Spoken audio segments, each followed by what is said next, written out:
Bueno, Miguel, entonces te damos la entrada y nos conectamos con las transformaciones que proponen en educación. Bueno, ¿quiénes más estamos aquí en este momento? Recibimos a María Cristina Orozco, a Miguel Pardo, candidato al Comité Ejecutivo de FECODE con el número 26, Andrés Ballén, secretario general y de la ADE, y Marta Liliana Puentes, veedora de salud, ADE.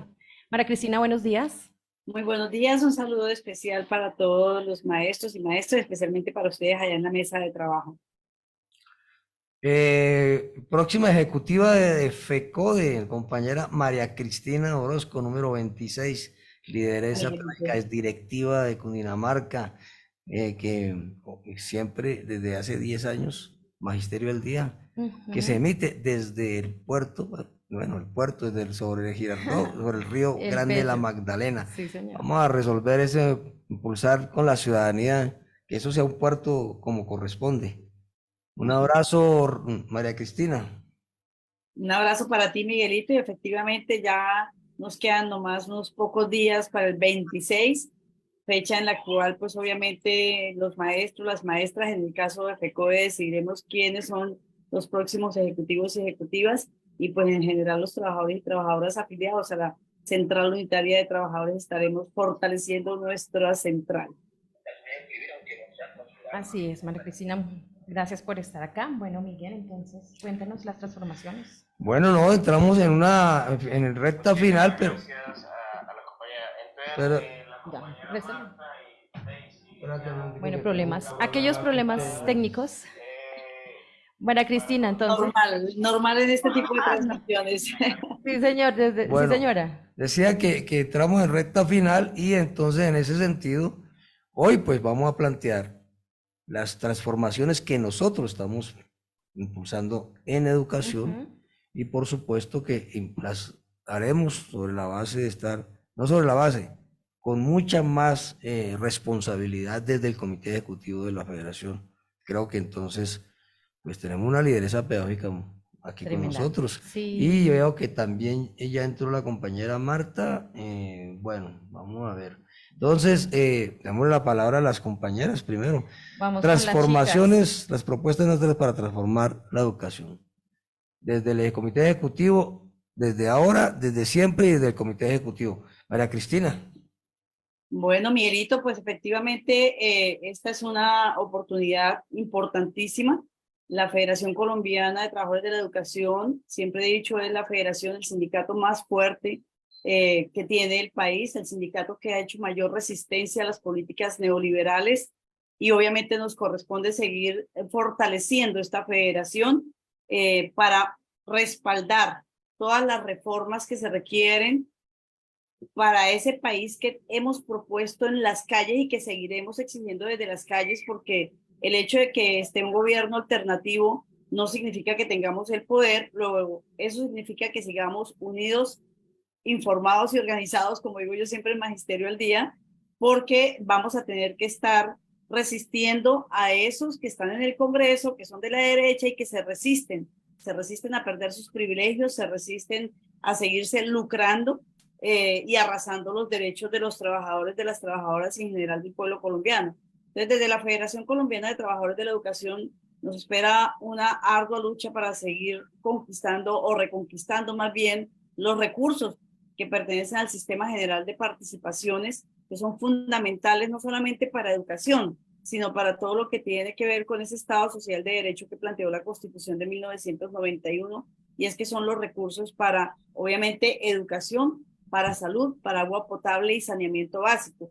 Y pues esto desafortunadamente empezó, estos recursos que llegan a las entidades territoriales empezaron a decrecer a partir del acto legislativo 01 del 2001, que le dio origen a la ley 715 y empezó en declive todo lo que tiene que ver con los recursos que debían transferirse a las entidades territoriales. Lamentablemente, no ha habido tampoco una posición muy clara y una exigencia fuerte de parte de esos entes territoriales, las asambleas departamentales, los consejos municipales, los gobernadores, los alcaldes, como que no han entendido o no quieren entender que esos recursos se deben reclamar desde todas las instancias y que esos recursos son los que garantizan el desarrollo, el cumplimiento de lo que ellos hacen las promesas que hacen en campaña, pero que cuando llegan y no hay recursos, pues desafortunadamente esa es la palabra o la frase que siempre encontramos en las alcaldías, en las gobernaciones, en el ministerio, no hay plata.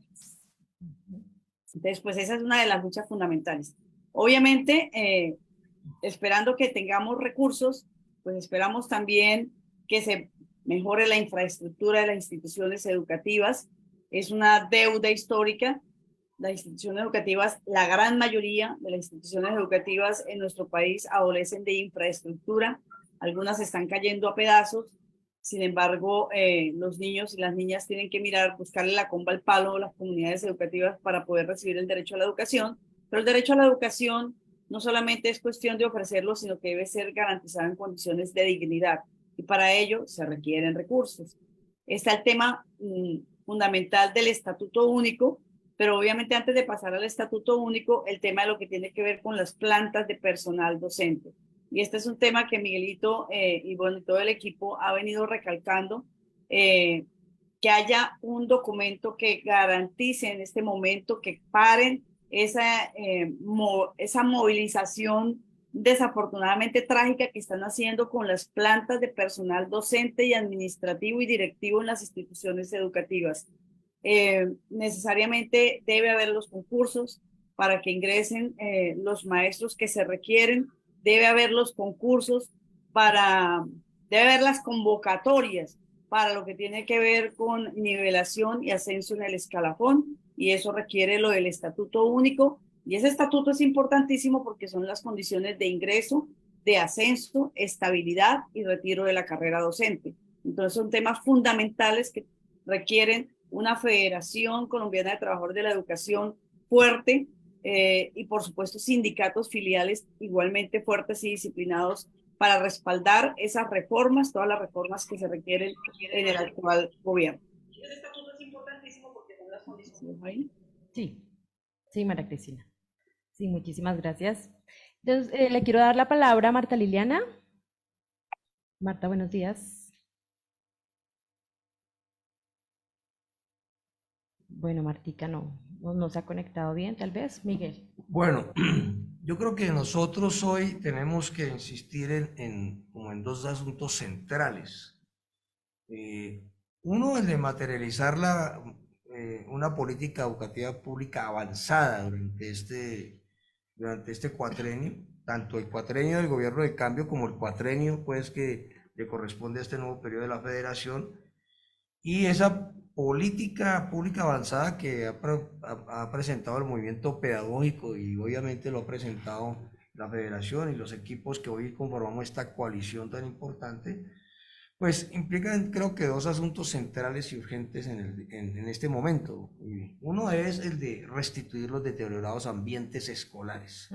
Importante. Y el otro pues tiene que ver con la dignificación de la labor pedagógica como parte sustancial de esa política educativa pública. La discusión con el neoliberalismo ha sido no solamente la racionalización y toda la mezquindad neoliberal, sino que ha sido también una constante de insistir que la dignificación de la labor pedagógica de todos los integrantes de la comunidad educativa no hace parte de la política educativa pública.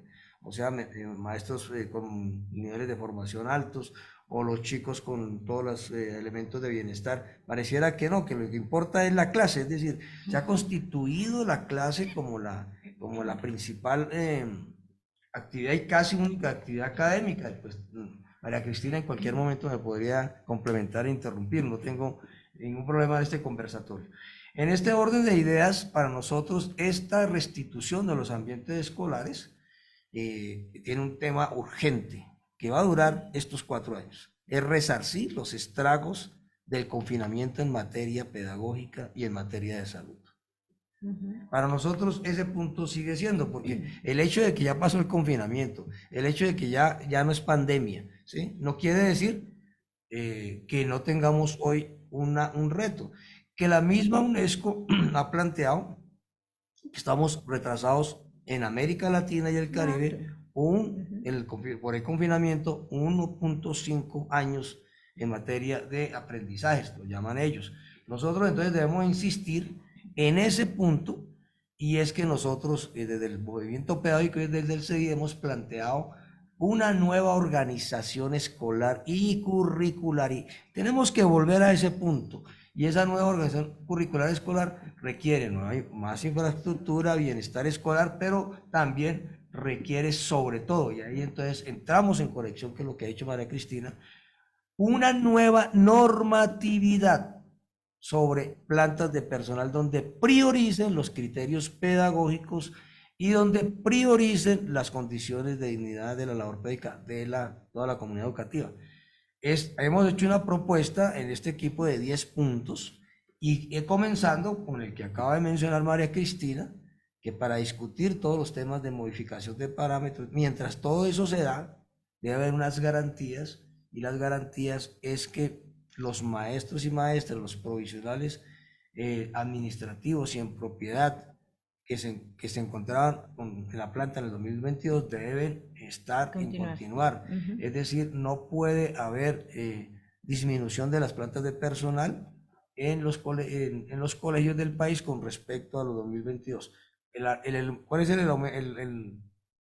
la propuesta pedagógica, el sustento pedagógico de esto? No es solamente por solidaridad, es que los maestros y maestras profesionales los requerimos, no va a ser desvinculando, no va a ser a ellos, no va a ser endosándole a los maestros, a los practicantes, las funciones de los maestros para despedir provisionales, y no va a ser sobre la base de presionar a los maestros en propiedad, sobre todo los que tienen los niveles más altos de ingresos y de antigüedad, presionándoles para que se trasladen arbitrariamente de un extremo a otro del departamento, lo que implica pues esto. Nosotros decimos, todos los maestros y maestras que hoy están y mucho más se requieren para resarcir esos estragos del confinamiento, y adicionalmente para programas que deben desarrollarse, programas de nivelación, porque la organización escolar requiere diferentes áreas, etc. Entonces, digamos, ese es un punto clave que para nosotros, ahora, esos tienen más puntos, pero por razones de tiempo solamente quiero resaltar como 2 asuntos. Uno, para nosotros es muy importante seguir insistiendo en varias cosas, porque es que lo de plantas va más allá. Uno, en que nosotros, si queremos resarcir efectos y queremos avanzar en los temas, debemos insistir en los temas que hemos hecho en Bogotá. Insistir, porque esta administración se hizo la de la vista gorda en Bogotá, en cómo avanzar y brindarle a los niños, niñas de preescolar, de primaria y de inclusión, y obviamente a los jóvenes y adultos de inclusión, los maestros en educación física, artística, tecnología, segunda lengua, orientación escolar. Es decir, para nosotros los proyectos propios que requiere la escuela de nivelación para resarcir los efectos del confinamiento, más todo lo que implicó la afectación de los niños y niñas con el menor desarrollo autónomo, que son los de preescolar y primaria, hoy hace más vigente la propuesta de ir avanzando en materia de los maestros y maestras de las diferentes especialidades en preescolar y en básica primaria, como para señalar un tema de ejemplo. Y lo tercero es que eso de decir que sobran maestros, ¿sí? En este momento, pues uno no entiende. Hay una política nacional en este momento. Este gobierno alternativo tiene tareas claves que quiere adelantar. Y nosotros estamos insistiendo que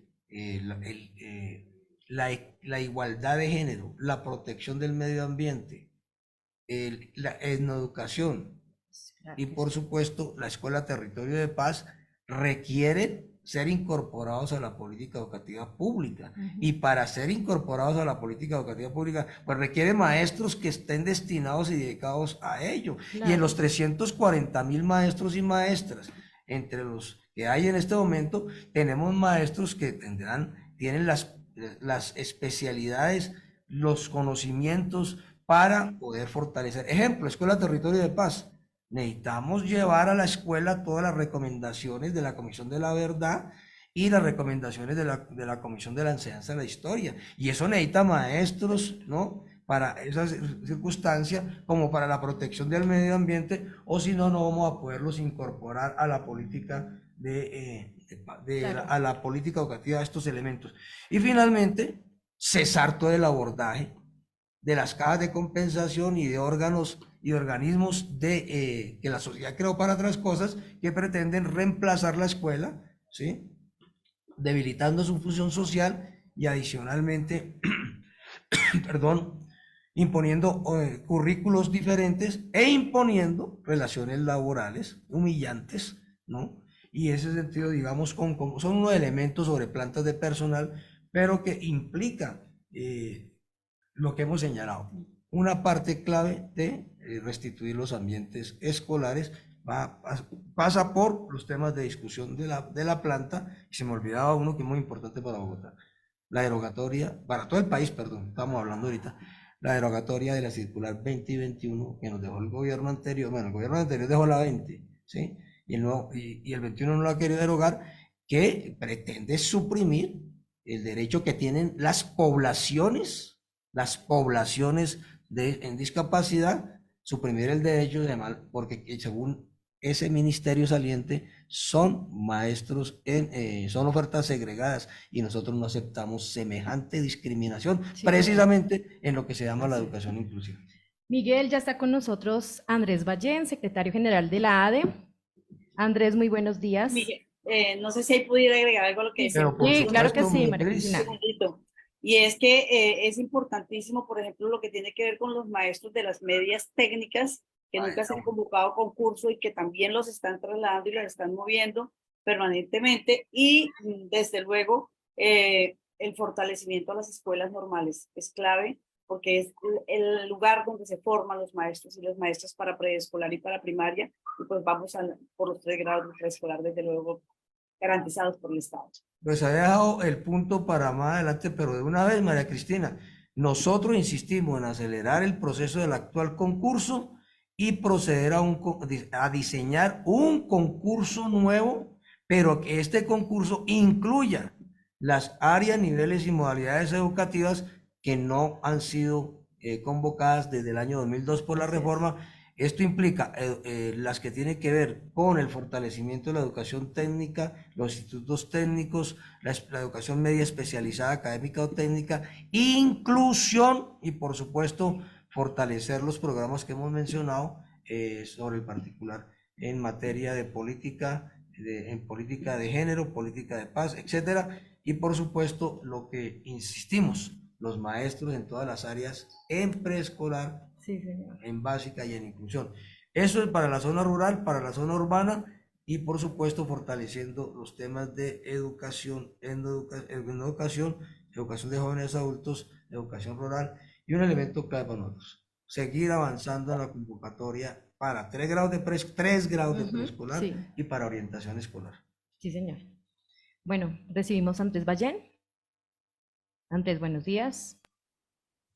Y muy buenos días Miguel, buen día María Cristina, buenos días a toda la audiencia de Cuentos Pedagógicos.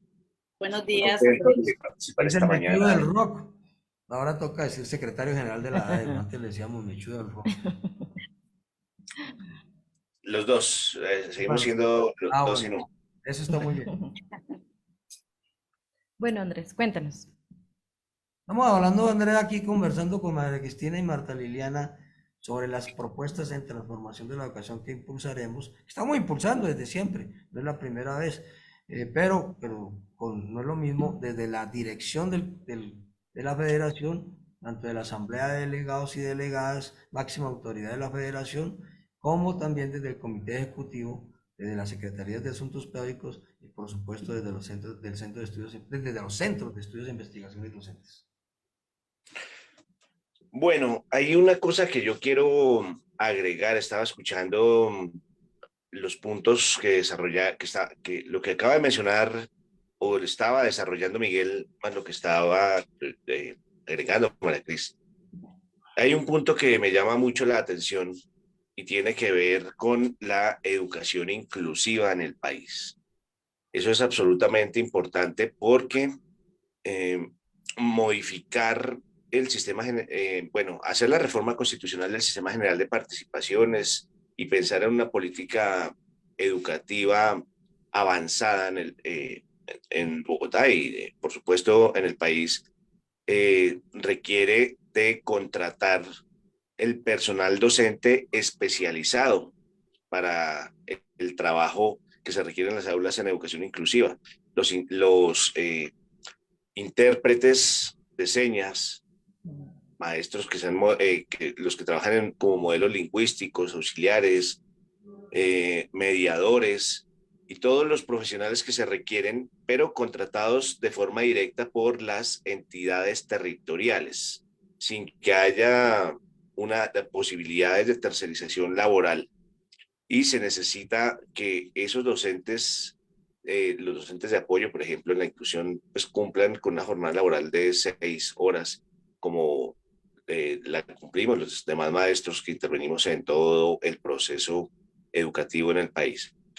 Eh, Básicamente el trabajo debe centrarse en la defensa o en garantizar que los recursos públicos sean administrados directamente por el Estado.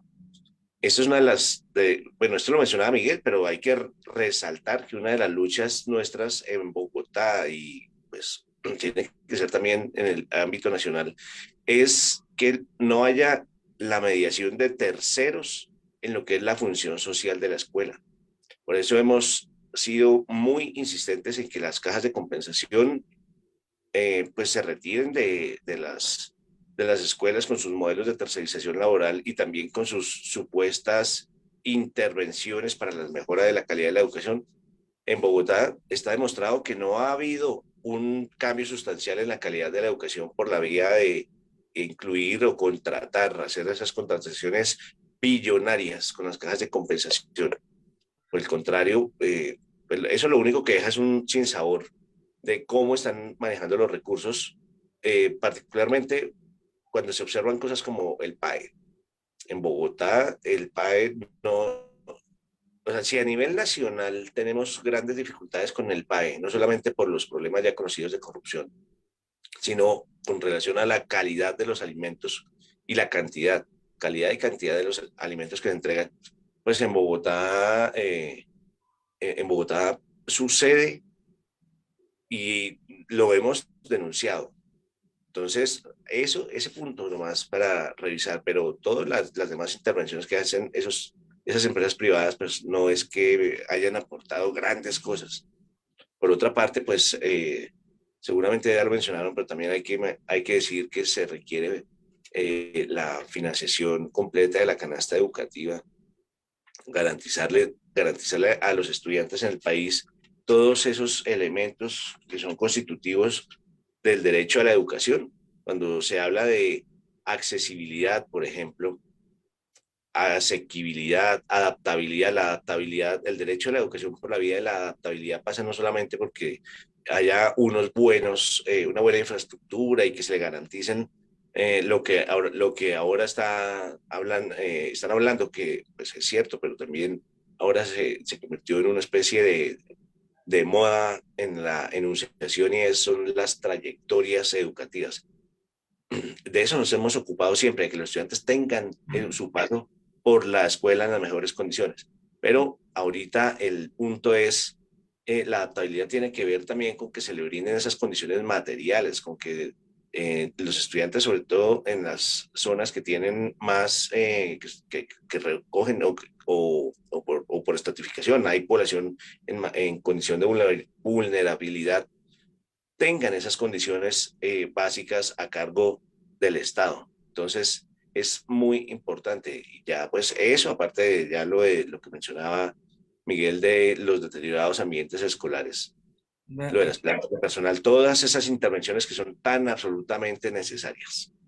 En el Foro Educativo, Andrés y María Cristina y Martelina, en el Foro Educativo Nacional que estuve en calidad de director del CEIR, le planteamos directamente al gobierno que debemos de tener dos regresivos procesos que venían en marcha. Uno, el debilitamiento de la escuela o el intento de suplantar la escuela, eh, eh, permitiendo el abordaje de organizaciones sociales que son eh, creadas para otras cosas y que pretenden reemplazar a la escuela en la apropiación y ganación de conocimiento, que fue lo que la sociedad la creó. Este tema se refleja en las cajas de compensación, etcétera. Y una advertencia el ministro Gaviria saliente planteó que lo que es jornada única solo se podría desarrollar sobre la base o con el concurso de las cajas de compensación.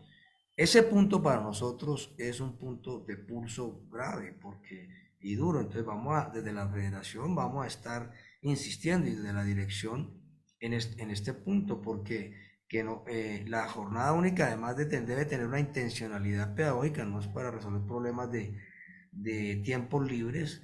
Hay una propuesta de 11 puntos desde la ADE, hay una propuesta de criterios de jornada única de más de 6 puntos en el acuerdo FECO de gobierno del 2017, y en ese sentido tiene que ser con infraestructuras y con organización, intencionalidad pedagógica, currículos desde la escuela, con los maestros del Estado, etcétera. Pero adicionalmente, aquí hay una asociación que tenemos que evitar, y es que la jornada única se pretende implementar sin esas condiciones, con nada de compensación, etcétera, y en 10º y en 11 y en los grados de preescolar. Entonces nosotros decimos, por esa vía se nos pretende nacionalizar la desafortunada abordaje que ha habido en Bogotá sobre las cajas de compensación en preescolar, que no han tenido sustento pedagógico ni sustento alguno desde el punto de vista del desvío de los recursos del patrimonio público, como muy bien acertadamente lo han dicho las compañeras del círculo de preescolar, las compañeras lideradas y veo aquí a Aura Ribón, la compañera Heidi Quijano, etcétera, que dieron esa batalla y que hoy en las denuncias de Daniel Coronel está ratificada sobre todos esos desvíos de recursos públicos de la escuela a caja de compensación. Entonces, este es un Hay problema. una cosa importante que usted señala, Miguel, Dale. es lo de la jornada única, ¿no? O sea, si por un lado tenemos esa problemática con las cajas de compensación, que sustituyen la función social de la escuela, o sea, ahí hay un enriquecimiento y la verdad no ha habido mejoras claras en los procesos educativos. Y por otro lado está lo de la jornada única sin condiciones que pues se implementa en Bogotá y se está implementando en el país. Pues imagínese usted la conjunción de esos dos males.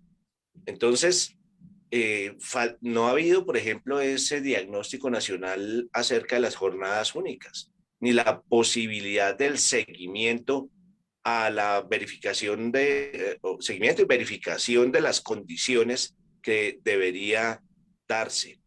Yo creo que es importante tener en cuenta que el seguimiento de las condiciones, la verificación de las condiciones para la implementación de las jornadas únicas es algo de lo que, en lo que nos debemos meter todos y todas las personas que estamos pendientes, pues en principio la comunidad educativa y la comunidad educativa integra a los maestros y las maestras en el país, pero pues a nosotros que estamos más próximos, más cercanos y más atentos de la manera en que se implementan las políticas en Colombia, nos compete estar atentos allí en esos debates. Nosotros le Andrés, planteamos. ¿me Dale, permite? María Cristina. Sí, mire, Aquí, frente al tema de las jornadas únicas, que efectivamente es un problema muy serio, yo quiero anotar dos cositas. La primera es que definitivamente no se puede permitir la implementación de las jornadas únicas en instituciones educativas que no cuentan con las condiciones.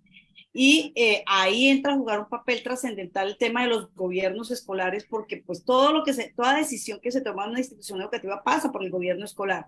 En el consejo directivo, que es la máxima instancia, hay dos maestros, hay dos padres de familia, está el exalumno, está el estudiante vocero, y uno no entiende cómo es que se termina aprobando una jornada única cuando a todos les consta que no se tienen las condiciones. Yo te cuento que a nivel de Cundinamarca, nosotros hicimos un diagnóstico de las instituciones educativas a las que les habían implementado la jornada única y que efectivamente no contaban con las condiciones. Hicimos un estudio bien interesante sobre eso, pero finalmente se comprometieron a que iban a cumplirle o con las condiciones o a desmontarle la jornada única, y solo en 3 casos eso se dio.